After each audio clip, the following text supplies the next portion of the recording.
Hey, it's Frank Radice at CES 2013 from the Red Touch booth once again, and I'm here with Andru Edwards from Gear Live. Tell me a little bit about Gear Live and what you guys do. GearLive.com is a technology and pop culture website, weblog, video series. We pretty much have a full portfolio of different destinations on the site. Mostly what I do is focus on technology. I love gadgets, technology, software, hardware. It's my passion in life, and so I was able to turn it into a successful business. God, I wish I could have done that. Probably would have saved me a marriage or two. But, you know, here we are at CES. This is sort of nerd stock for people who actually do that and care about that. And I was wondering, is there anything that you've seen so far? You've probably only been here for a day. I guess you may have been here for press day. Is there anything that you've seen here that blows you away? Things blow me away for different reasons. And I've actually been here since Saturday. So I've been kind of scoping things out. And you know, things as simple as there's a product called the ESPERO, which is just a little ball that is iOS controlled. So you put this ball on the floor and it glows different colors, and you control everything from your phone. It's rolling around your house, kind of like those radio-controlled cars from back in the day, but instead you're using your smartphone or iPod. So I thought that was cool and unique. Of course, the 110-inch Ultra HD television, 4K stuff. 4K, Ultra HD, 110 inches. Probably it's going to cost $20,000. Like, you know, that blows me away, but I'm certainly not. That blows me away too. Yeah, but I'm not going to be ordering that on Amazon next week or anything like that. So, I mean, even with Prime, I don't know how much shipping would be on that.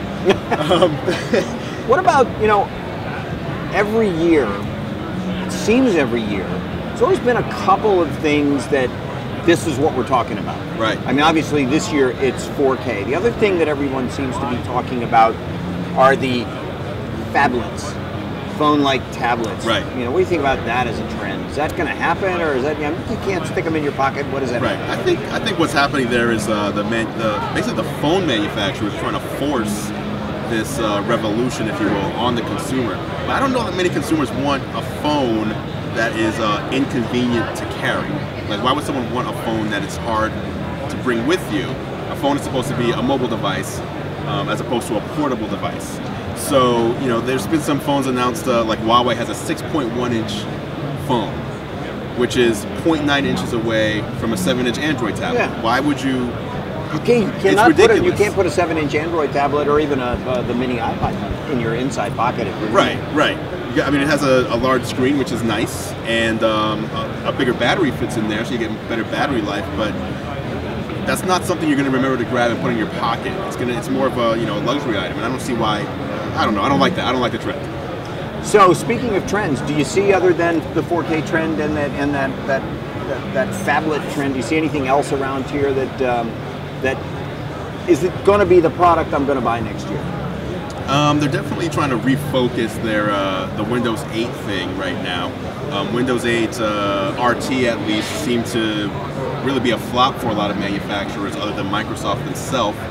So we're seeing more full Windows 8 touchscreen tablets and computers, and I believe over the next year, if you're a PC person, pretty much any notebook that you buy is going to be touch-based. Right. And we've even seen this week the introduction of table PCs, a new category that we haven't seen before, which is basically it's a large tablet that lays on your coffee table, and that's where it lives. Which was like the Surface originally was when Microsoft first made it, although it was really big. Right. So I have to ask you, just because, you know, I have to ask you, you had a demonstration downstairs of the Red Touch kiosk and some of the, so what do you think of that? I thought it was interesting. It's nice to be able to, you know, wherever you are. I mean, Redbox has already proved it.